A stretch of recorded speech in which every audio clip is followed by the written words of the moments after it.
आइए सुनते हैं सिंहासन बत्तीसी की कहानी में राजा भोज के साथ अगले दिन क्या हुआ। 5वें दिन सुबह काफी जल्दी उठकर राजा भोज को देवताओं के सिंहासन पर विराजमान होने का जो लोभ था वो फिर से सताने लगा। वो फिर से राजसी पोशाक धारण करके सिंहासन के पास पहुंचे।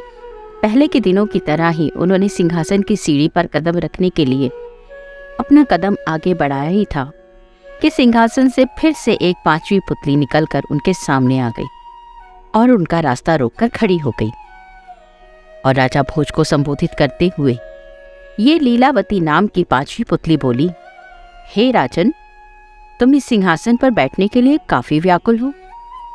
अपने मन की व्याकुलता को शांत करके पहले अपने अंदर के उन गुणों का संचार तो करो जिन गुणों के आधार पर राजा विक्रमादित्य को इस सिंहासन पर बैठने का सौभाग्य प्राप्त हुआ था।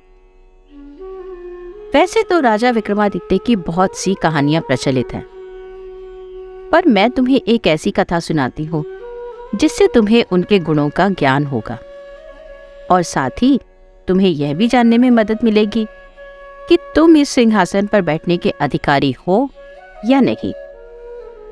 तो मैं तुम्हें कथा सुनाती हूँ।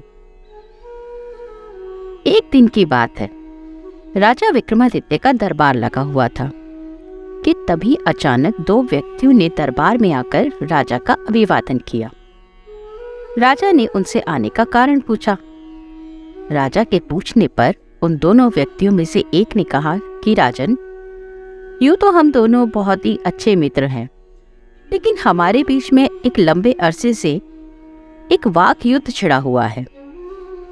इस कारण हम अनेक पंडितों, ज्ञानियों, विद्वानों के पास भी गए और हमने उनसे अनुरोध भी किया कि हमारे इस झगड़े का निवारण करें। तुम्हारे बीच जो द्वंद्व है उसका क्या कारण है?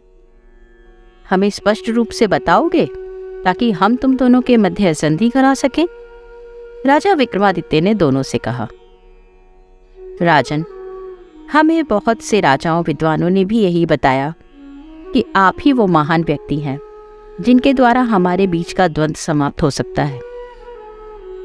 सुनो राजन, मेरे और मेरे मित्र के बीच जो झगड़ा है वो विचारों का झगड़ा है।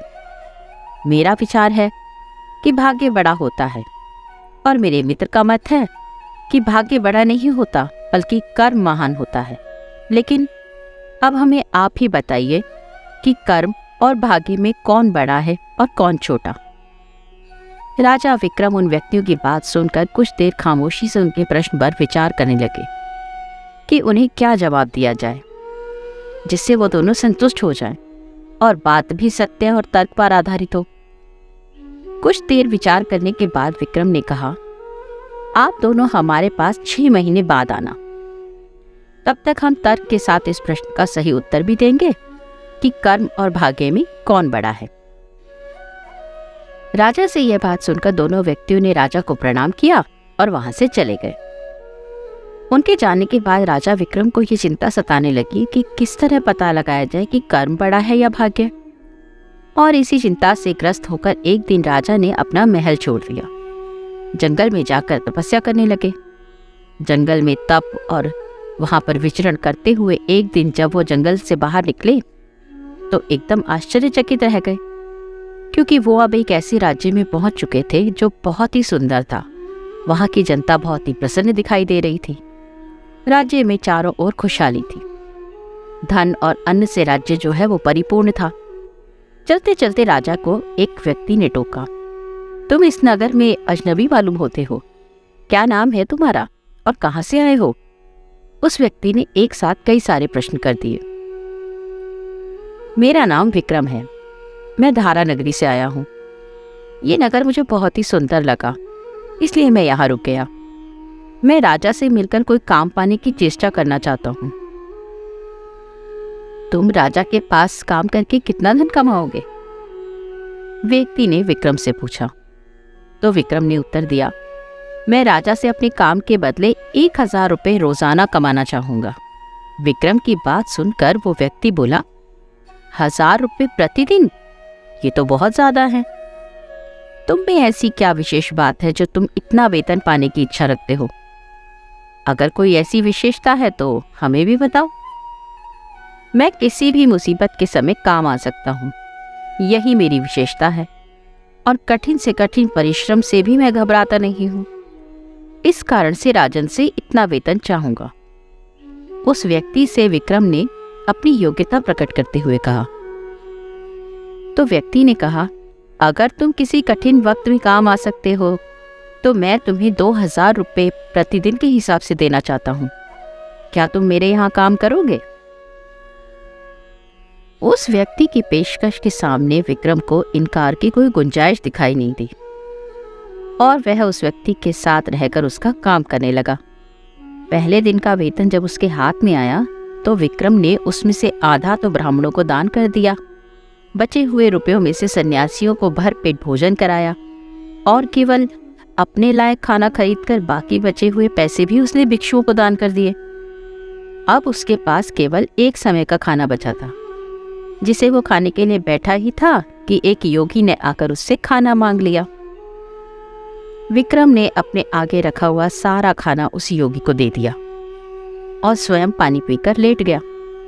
और लेटते ही उसके दिमाग में यह विचार आया कि मैंने कर्म तो किया और उसका फल भी मुझे मिला, इसके बावजूद भी मैं खाना नहीं खा सका, क्योंकि शायद मेरे भाग्य में ये खाना था ही नहीं। इसीलिए कर्म से बड़ा भाग्य होता है। परंतु विक्रम यह सोचकर संतुष्ट हो गया कि अगर भाग्य में ना होने के कारण खाना नहीं मिला तो क्या हुआ, कर्म के करने से धर्म तो मिला, कुछ पुण्य के काम तो हुए जिससे मेरा मन प्रसन्न हो रहा है। एक दिन वो सेठ जिसके यहाँ विक्रम नौकरी करता था कहीं विदेश जाने की तैयारी कर रहा था, तो उसने विक्रम से पूछा, विक्रम मुझे तो कुछ दिन के लिए विदेश जाना है, तुम क्या चाहते हो? तुम अपनी इच्छा मुझे बताओ। विक्रम ने कहा, सेठ जी मैं आपका कर्मचारी हूँ, आप मेरे मालिक हैं। नौकर होने के कारण मेरा ये कर्तव्य बन जाता है कि आप जहाँ भी जाएं मैं आपके साथ रहूं। इसलिए मेरी इच्छा है कि आप मुझे भी अपने साथ ले चलें ताकि मैं भी विदेश में आपका कार्य कर सकूं। सेठ विक्रम की बात सुनकर प्रसन्न हुआ और उसे अपने साथ ले गया। सेठ और विक्रम दोनों यात्रा पर निकल पड़े।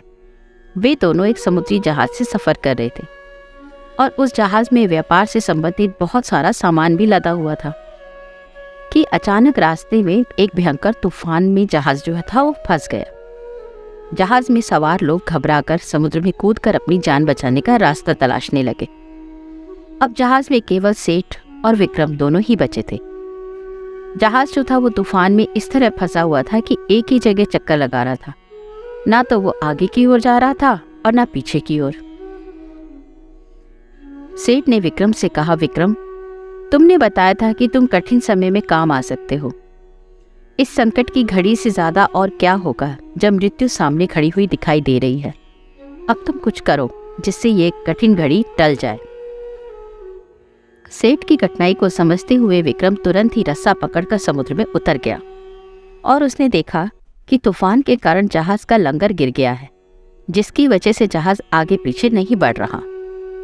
विक्रम ने अपनी सारी शक्ति का प्रयोग करके लंगर को उठाना चाहा, पर वो इतना आसान काम नहीं था। लंगर जो था वो अपनी जगह से हिल भी नहीं पा रहा था। सेठ विक्रम को लंगर उठाते हुए देख रहा था। जब विक्रम असफल हो गया तो सेठ ने जहाज से लंगर बिल्कुल अलग कर दिया और लंगर के कटते ही जहाज तेज रफ्तार से आगे की ओर बढ़ गया। विक्रम जहाज के पीछे तैर रहा था, परंतु जहाज की गति विक्रम से कहीं अधिक थी। अचानक जहाज किसी अनदेखी चट्टान से टकराकर चकनाचूर हो गया और उसमें बैठा सेठ भी जहाज के साथ ही समाप्त हो गया। विक्रम ने सोचा कि भाग्य ने उसका साथ दिया, इसलिए वो बच गया। पर अगले ही क्षण उसके मन में यह विचार आया, अगर वो अपने कर्म के लिए जहाज से नीचे नहीं उतरता तो वो भी जहाज और सेठ के साथ समाप्त हो जाता। ये सोचते हुए वो समुद्र में हाथ पैर मार रहा था कि अचानक उसके हाथ में जहाज का एक टूटा हुआ हिस्सा आ गया और उसके सहारे से वो तैरता हुआ किनारे पर आ गया। जब उस तख्ते के सहारे तैरता हुआ वो समुद्र के किनारे लगा तो उसने देखा कि एक बहुत ही सुंदर नगर का समुद्री किनारा था। धीरे धीरे कदम बढ़ाता हुआ वो नगर की ओर चल पड़ा। चलते चलते वो उस नगर के राजा के महल के द्वार पर पहुंचा। वहां पहुंचकर उसने देखा कि एक बहुत ही खूबसूरत महल के द्वार पर एक शिलापट लगी हुई है जिस पर लिखा था, सिंह देश की राजकुमारी सिंहावती को अपने पति के रूप में विक्रमादित्य की प्रतीक्षा है। शिलालेख पर लिखे इस वाक्य को पढ़कर विक्रम को काफी आश्चर्य हुआ। उसने सोचा, ये सब क्या लिखा है और किसने लिखा है? लेकिन अगले ही पल उसके मन में विचार आया कि हो सकता है किसी ज्योतिषी ने यह भविष्यवाणी कर रखी हो। खैर, जो भी हो, जब वह कर्म और भाग्य के वशीभूत होकर यहाँ तक आ ही गया है तो आगे जो होगा देखा जाएगा। ये सोचकर विक्रम ने महल के अंदर प्रवेश किया। विक्रम, जो कि खुद एक राजा था, उसे वैभव और सुंदरता की कोई कमी नहीं थी। फिर भी वो उस महल को देखकर आश्चर्यचकित रह गया। महल की सुंदरता देखते ही बनती थी। चारों ओर कीमती रत्न जड़े हुए थे। वो चलता चलता राजकुमारी के शयन कक्ष में पहुंच गया। वहां उसने देखा कि एक अति सुंदर स्त्री, जो वास्तव में राजकुमारी सिंहावती थी, गहरी नींद में स्वप्न लोक में विचरण कर रही थी। शयन कक्ष में विक्रम के पांव रखते ही राजकुमारी उठकर बैठ गई। उसके उठते ही चारों ओर सुरीली घंटियां बजने लगी। विक्रम ने आगे बढ़कर राजकुमारी को अपना परिचय दिया और बताया, मैं राजा विक्रमादित्य हूँ। किसी प्रश्न के उत्तर को तलाश करता हुआ यहाँ तक आ गया हूँ। विक्रम का परिचय पाकर राजकुमारी की प्रसन्नता का कोई ठिकाना नहीं रहा। सारे राजमहल में विक्रम के आने की सूचना फैल गई। महल में जश्न मनाया जाने लगा। हर कोई खुशी से झूम रहा था कि आज राजकुमारी की प्रतीक्षा का अंत हो गया। विक्रम राजकुमारी की सुंदरता पर मुग्ध हो गया। शिलापट पर लिखे वाक्य को ध्यान करके उसने सोचा, हो ना हो, मेरे भाग्य में ही राजकुमारी ही मेरी पत्नी बनकर आई है। विक्रम और राजकुमारी का विवाह बड़े धूमधाम के साथ संपन्न हुआ। राजकुमारी सिंहावती को पत्नी के रूप में पाकर विक्रम अपना उद्देश्य और राज्य सब कुछ भूल गया। उसे अब सिंहावती के अलावा कुछ और नजर ही नहीं आता था। सिंहावती और विक्रम एक दूसरे को पाकर बहुत खुश थे। एक दिन राजकुमारी की एक दासी ने विक्रम को एकांत में पाकर बताया कि वो राजकुमारी की दासी जरूर है, पर राजकुमारी सिंहावती से अधिक प्रेम करती है विक्रम को। विक्रम उसकी बात सुनकर अचंभित रह गया। उसने सपने में भी नहीं सोचा था कि एक दासी उसे मन ही मन प्रेम करती है। राजकुमारी सिंहावती जब एक शाम अपनी सखियों के साथ घूमने गई तो विक्रम उस दासी के पास पहुंचा। दासी उसे देखकर खुश हो गई। दासी ने ही उसे बताया कि वह इस वक्त परीलोक में है और यहाँ से केवल वह ही उसे निकाल सकती है। दासी के द्वारा ही उसे राज्य का हाल मालूम हुआ। दासी ने बताया कि विक्रमादित्य, आप यहाँ कहाँ आकर फंस गए हो? अपने राज्य में वापस चले जाओ।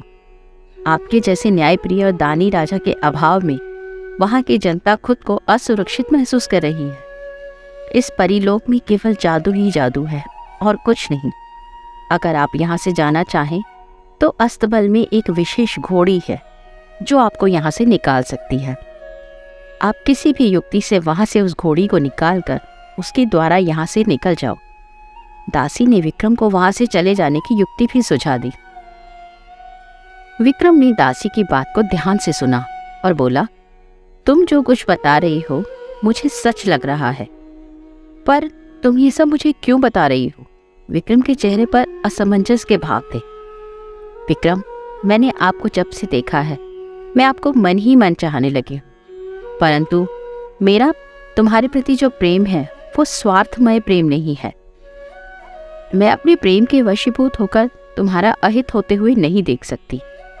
दासी ने विक्रम को अपने मन की बात बता दी। विक्रम दासी की बात से प्रभावित हुआ और उसे धन्यवाद देता हुआ वहां से महल की ओर चला गया। महल में जाकर उसने दासी की कही हुई बातों पर विचार करना शुरू किया। अब वो सोचने लगा, अगर मैं राजकुमारी से सीधे स्वभाव से जानने के बारे में कहूँ तो शायद राजकुमारी इस पर नाराज हो जाए। उसने कोई युक्ति निकालनी होगी जिससे यहाँ से छुटकारा मिल जाए। अगले दिन विक्रम ने राजकुमारी से शिकार खेलने की इच्छा प्रकट की। विक्रम की इच्छा के अनुसार राजकुमारी सिंहावती ने सेवकों को आदेश दिया कि एक अच्छी नस्ल का घोड़ा विक्रम के लिए मंगवाया जाए। विक्रम घोड़े पर बैठकर जंगल की ओर शिकार के लिए चला गया। अब विक्रम के लिए यह रोज का काम बन चुका था। वो रोजाना अस्तबल में से एक घोड़ा निकलवाता और जंगल में शिकार के लिए निकल जाता, परंतु उस विशेष घोड़ी को पाने में वो अभी तक सफल नहीं हो सका था। एक दिन विक्रम की इच्छा की पूर्ति हो गई और उसे वह वांछित घोड़ी मिल गई। विक्रम घोड़ी पर जैसे ही सवार हुआ, घोड़ी हवा से बातें करने लगी। घोड़ी ने कुछ ही समय के बाद विक्रम को उस जादुई नगर से बाहर निकाल दिया। विक्रम ने घोड़ी से नीचे उतरकर घोड़ी को वापस चले जाने को कहा। घोड़ी विक्रम का आदेश पाकर वापस चली गई, उधर ही दौड़ पड़ी जहां से वो आई थी, और कुछ ही देर बाद घोड़ी उसकी आंखों से ओझल हो गई। घोड़े के चले जाने के बाद विक्रम धीरे धीरे चलता हुआ एक वन में पहुंचा। वहां उसने देखा कि एक योगी अपनी आंखें बंद करे हुए उपासना में लीन है। वो उनके निकट जाकर बैठ गया। योगी ने जब आंखें खोलकर विक्रम को देखा तो बोले, तुम कौन हो और यहाँ तक कैसे आए हो? विक्रम ने हाथ जोड़कर कहा कि योगी महाराज, मेरा नाम विक्रम है। मैं धारा नगरी का रहने वाला हूँ और अभी एक मुसीबत से छूट कर आ रहा हूँ। विक्रम ने यह कहकर अपना सारा जो वृतांत था वो योगी को सुना दिया। योगी विक्रम की बात सुनकर और उसका परिचय पाकर अत्यंत प्रसन्न हुआ और विक्रम को एक माला और छड़ी देते हुए बोले, विक्रम, यह माला और छड़ी जो मैं तुम्हें दे रहा हूँ, ये कोई साधारण वस्तुएं नहीं है, ये अनोखी वस्तुएं हैं। इस छड़ी की विशेषता यह है कि तुम्हारा कोई भी शत्रु यदि तुम्हारे पास आता है तो ये छड़ी खुद ही उसकी पिटाई करने लगेगी, और यह माला जो मैंने तुम्हें दी है, इसे पहनने के बाद तुम अदृश्य हो जाओगे।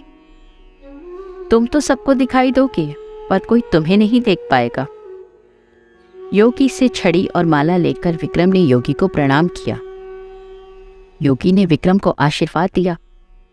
योगी का आशीर्वाद पाकर विक्रम वहां से रवाना हो गया और चलते चलते विक्रम ने सोचा कि मैंने कर्म किया और घोड़ी के द्वारा उस जादुई नगरी से निकलने में सफल हो सका।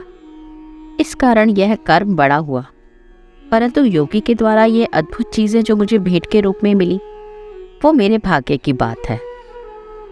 इन्हीं सब बातों को सोचकर विक्रम छड़ी और माला साथ लिए अपने राज्य की ओर बढ़ रहा था। उसके रास्ते में जो भी कठिनाई आती, विक्रम उसे अपनी वीरता से दूर कर देता।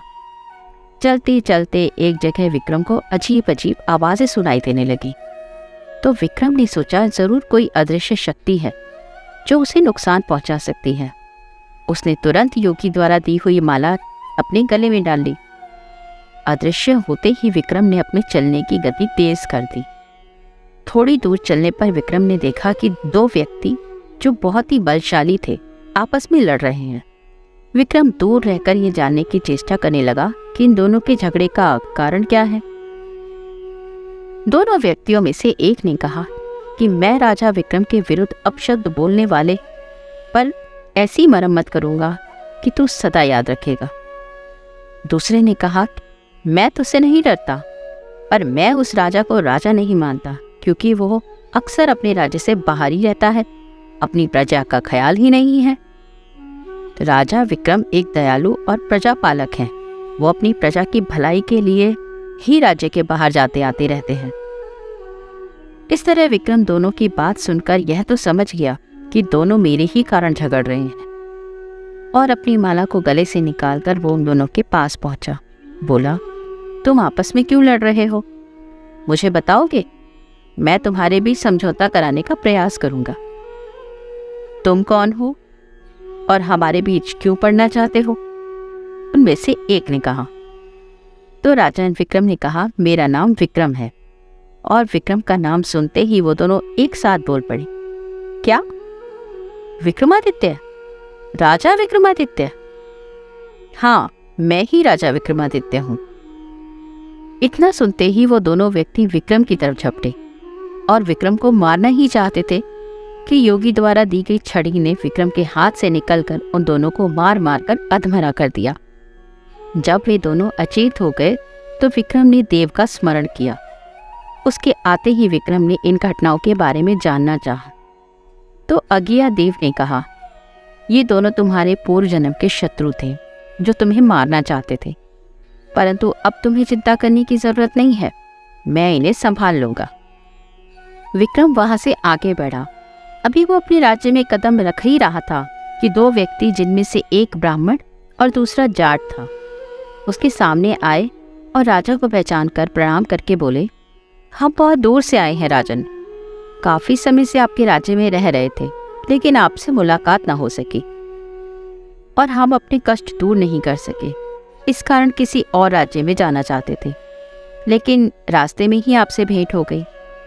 विक्रम ने दोनों की बात सुनकर सोचा, जब ये दोनों दूसरे राज्य के हैं और अब तक उन्हें कुछ नहीं मिला, तो इन्हें कुछ देना चाहिए, वरना मेरे दानवीर होने का क्या अर्थ है। इन सब बातों पर विचार करते हुए विक्रम ने योगी से प्राप्त की हुई छड़ी और माला ब्राह्मण और जाट को दान में दे दी और उनकी विशेषता के बारे में उन्हें बता दिया और कहा, इस समय शरीर पर पहने कपड़े, गहने, इन दोनों वस्तुओं के अतिरिक्त मेरे पास कुछ नहीं है जो मैं तुम्हें दे सकता। हम तो आपके दर्शन पाकर ही धन्य हो गए थे महाराज, और जो चीज़ें आपने हमें दी वो भी कम नहीं है। आप सचमुच दानवीरता में महान हैं। राजा की प्रशंसा करते हुए वो दोनों वहां से चले गए। उनके जाने के बाद विक्रम ने सोचा, मैंने तो छड़ी और माला अपने भाग्य से पाई थी, परंतु वे दोनों व्यक्ति अपने कर्मानुसार जो उन्होंने यहाँ आकर मेरे ऊपर विश्वास करके किया था, मुझसे छड़ी और माला ले गए। अतः कर्म और भाग्य में कौन बड़ा है, यह निर्णय करना कठिन है। पर यह कहा जा सकता है कि कर्म और भाग्य एक दूसरे के साथ जुड़े हैं और सदा ही एक दूसरे के साथ साथ चलते हैं। अगर भाग्य साथ दे और मनुष्य कर्म ना करे तो फल नहीं मिलता, लेकिन यदि मनुष्य निष्ठापूर्वक अपना कर्म करता रहे परंतु भाग्य फिर भी साथ ना दे तो सफलता प्राप्त नहीं होती। इसलिए कर्म के बिना भाग्य और भाग्य के बिना कर्म अधूरे हैं। अपने राज्य में पहुंचकर विक्रम ने उन दोनों व्यक्तियों को दरबार में बुलाया और कहा, कर्म और भाग्य एक दूसरे के पूरक हैं।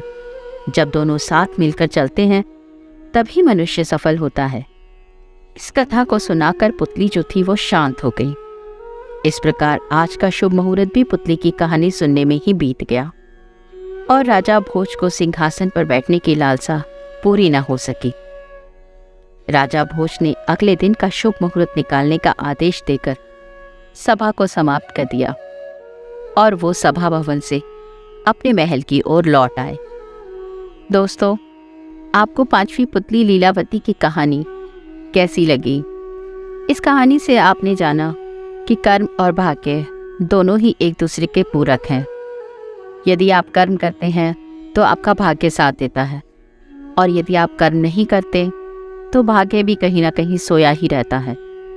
आपको ये कहानी कैसी लगी? आप मुझे कमेंट सेक्शन में लिखकर ज़रूर बताइए। अगर आपको मेरी कहानी पसंद आती है तो आप मेरे चैनल को लाइक कीजिए, शेयर कीजिए, स्टोरीज़ को शेयर कीजिए और मेरे चैनल को सब्सक्राइब करना ना भूलें। मिलती हूँ सिंहासन बत्तीसी की एक और नई कहानी लेकर। तब तक के लिए नमस्कार।